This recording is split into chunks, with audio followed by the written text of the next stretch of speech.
The Chicago Bears have been back at practice, and unfortunately these are closed practices, so I don't have exact updates on what happened during practice, but I do have some injury updates.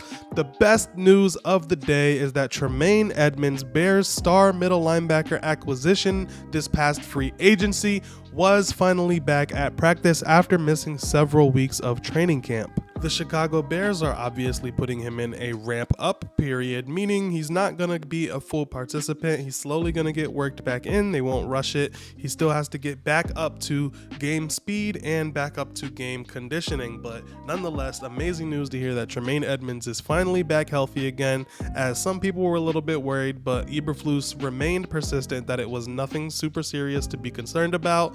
Now, 3 weeks away from the kickoff from week 1, and the Bears have their middle piece, the key to the defense, the guy who the Bears sought after immediately when free agency opened. They got their leader back. And if you saw my previous video, or if you just have been up to date with the Bears in general, you all know that Tevin Jenkins is unfortunately injured. Head coach Matt Eberflus called his injury something that is week to week as opposed to day to day, which is the first week to week injury the Bears have faced. And according to Ian Rappaport of NFL Network, NFL Insider, he said that Tevin Jenkins is dealing with 2 sprained calves. Apparently he has 2 sprained calves. Both of his calves are sprained. This happened in between the last practice and Sunday, so no one's really sure when or how this injury happened, but Tevin Jenkins seems to be out. I am hearing multiple different things. I'm hearing it could be as long as 6 weeks, but I'm also hearing that it could be as short as 3 weeks. So the season starts in 3 weeks. So best case scenario, he's either ready for week 1 or week 2. Worst case scenario, he won't be back until week 4. At the very least, 3 weeks isn't gonna make or break the Bear season. It does suck. Obviously, we want to have Tevin available as much as possible, but that's what we're dealing with. Eberflus, again, declined to comment on anything other than calling it week to week. So we will see how that progresses. The Bears do have to start disclosing injuries starting September 6th, which is a couple weeks away as well. So for now, that is all we have. So in the absence of Tevin Jenkins, I talked about who could potentially replace him.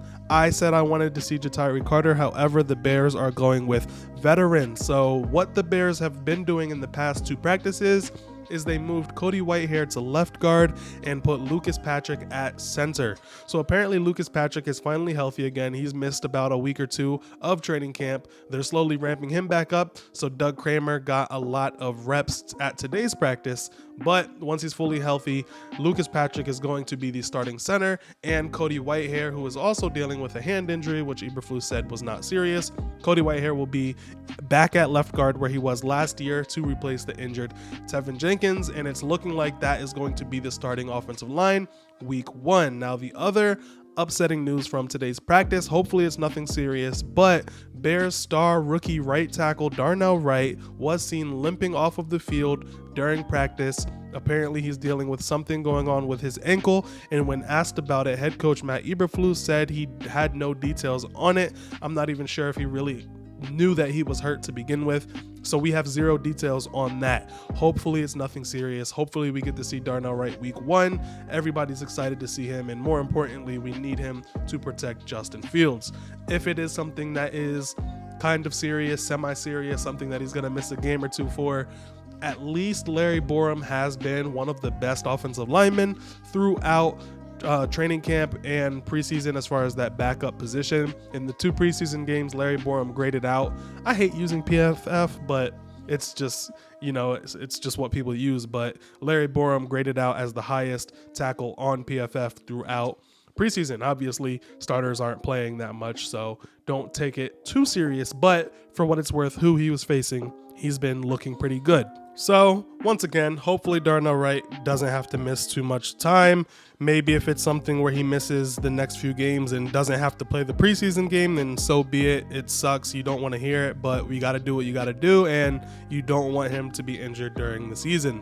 Other than that, pretty much, that's the only updates we have is injuries. Like we don't know how practices are going. They are a little bit more slowed down from what I heard. I think yesterday was a little bit more up tempo. They practiced for 2 hours. I have no idea what is happening in practices, but it doesn't really matter too much. Next week, next Tuesday, a week from today, is going to be the roster cut down day. So the Chicago Bears have to cut 37 players to get from 90 to 53 man roster. So lots of cuts are up ahead. This is the biggest week of a lot of guys' lives, because some guys, this could be their last chance to ever be in the NFL.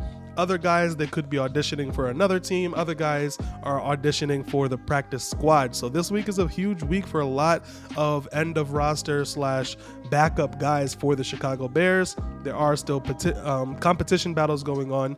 Quarterback Tyson Bagent, everyone raved about him in the last preseason game. He got some reps with or behind the first team offensive line. He's not competing for the starting quarterback or anything, but they just wanted to see him against the good offensive line. And head coach Matt Eberflus basically left the door open to allude that number 2 quarterback spot is wide open. So Tyson Bagent has the opportunity to win the lead backup role behind Justin Fields. Other competition, guys like rookie running back Roschon Johnson, and then some guys in the secondary, especially with Jaquan Brisker and Eddie Jackson both out. There's younger guys who have to prove that they can be a solid backup in the NFL, and more specifically for the Bears. So lots to pay attention to heading up into this week of preseason. The final preseason game against the Buffalo Bills is going to be a huge one for a lot of people. And as far as the rest of the injury goes, nothing is too new. Guys like Eddie Jackson, Jaquan Brisker, DeMarcus Walker, Yannick Ngakoue is also out. He practiced a little bit, but head coach Matt Eberflus said that he has no doubt in his mind that he'll be ready for week 1. So nothing to write home about, nothing to be super worried about. And then on the offensive side of the ball, Chase Claypool remains to be out. We still don't know how serious that is, but Tevin Jenkins is the first guy that Eberflus called a week-to-week injury, meaning Chase Claypool is still a day-to-day injury as far as what they are choosing to disclose to the public. So sounds like they're not super worried with Chase Claypool.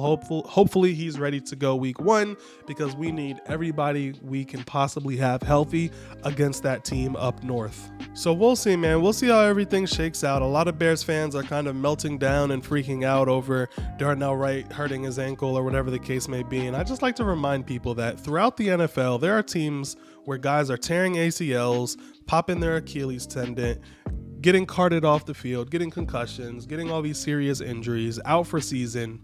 The Chicago Bears have eluded serious injury all the way up to camp so far. Tevin Jenkins is the worst injured player on the Bears roster right now, and at worst, he's going to be gone until week 4. He's going to be back by week 4, like worst case scenario. So I just want some Bears fans to pump the brakes and calm down, because we have avoided serious injury. It's football. Injuries are going to happen. This is nothing new. I mean, the NFL has been around for 100 years, and there's never been a season where a team had absolutely 0 injuries. It just doesn't happen. Injuries are bound to happen. The Chicago Bears will have to deal with injuries.